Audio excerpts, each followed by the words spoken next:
മമ്മൂട്ടി ധനുഷ് ചിത്രം അടൂർ ഗോപാലകൃഷ്ണൻ ചിത്രത്തിൽ മമ്മൂട്ടി ജോയിൻ ചെയ്തു. ഒരു മൂന്നാഴ്ച ഒരു മാസമുള്ള ഷൂട്ടിംഗ് കഴിഞ്ഞ ശേഷം മമ്മൂട്ടി മാർച്ചിൽ മമ്മൂട്ടി ഫെബ്രുവരി അവസാനം മാർച്ചിൽ മമ്മൂട്ടി ധനുഷ് ചിത്രത്തിൽ ജോയിൻ ചെയ്തു. തമിഴ് ചിത്രത്തിൽ മമ്മൂട്ടിയുടെ ഒരു പെർസെൻറ്റേജ് നോക്കുകയാണെങ്കിൽ 100% പടങ്ങൾ എടുക്കുകയാണെങ്കിൽ 90% സൂപ്പർ ഹിറ്റും മെഗാ ഹിറ്റും. വളരെ കുറച്ച് സിനിമകൾ മാത്രമേ ഫ്ലോപ്പ് ആയിട്ടുള്ളൂ. പ്രത്യേകിച്ച് നായകനായിട്ട് മലയാള സിനിമയിൽ നിന്നും അന്യഭാഷാ സിനിമയിൽ നിന്നും ഇത്രയും ഹിറ്റുകൾ നൽകിയ മറ്റൊരു നായകൻ എന്തായാലും മലയാള സിനിമയിൽ ഇല്ല എന്നുള്ളതിൽ നിസ്സംശയം നമുക്ക് പറയാൻ പറ്റും. മമ്മൂട്ടി എടുക്കുന്ന ക്യാരക്ടേഴ്സ് ലാസ്റ്റ് എടുത്ത പേരൻപാണെങ്കിൽ പോലും ഗംഭീര പെർഫോമൻസ് ആയിരുന്നു.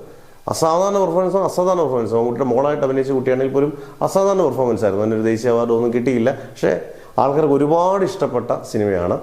മമ്മൂട്ടി ധനുഷ് ചിത്രം വരുമ്പോൾ ധനുഷ് ഈയിടെയായിട്ട് ഫ്ലോപ്പുകളുടെ തമ്പുരാനായിട്ട് ചറപറ ഫ്ലോപ്പുകളാണ്. സംവിധാനം ചെയ്യുന്ന ഫ്ലോപ്പ്, അഭിനയിക്കുന്നതെല്ലാം ഫ്ലോപ്പ്. ധനുഷിൻ്റെ പടം ഇറങ്ങുന്നതും പോകുന്നതും ആരും അറിയുന്നില്ല. എന്തായാലും ധനുഷിൻ്റെ ഈ പടത്തിന് പ്രത്യേകത, ഇത് അമരൻ്റെ ഡയറക്ടറാണ്, ഗംഭീര ഡയറക്ടറാണ്. മാത്രമല്ല മമ്മൂട്ടിയെ പോലൊരു ഒരു താരത്തെ കൂടെ അവിടെ കിട്ടുകയാണ്. മാക്സിമം യൂട്ടിലൈസ് ചെയ്യുന്ന ഒരു ആക്ഷൻ ചിത്രമാണ്.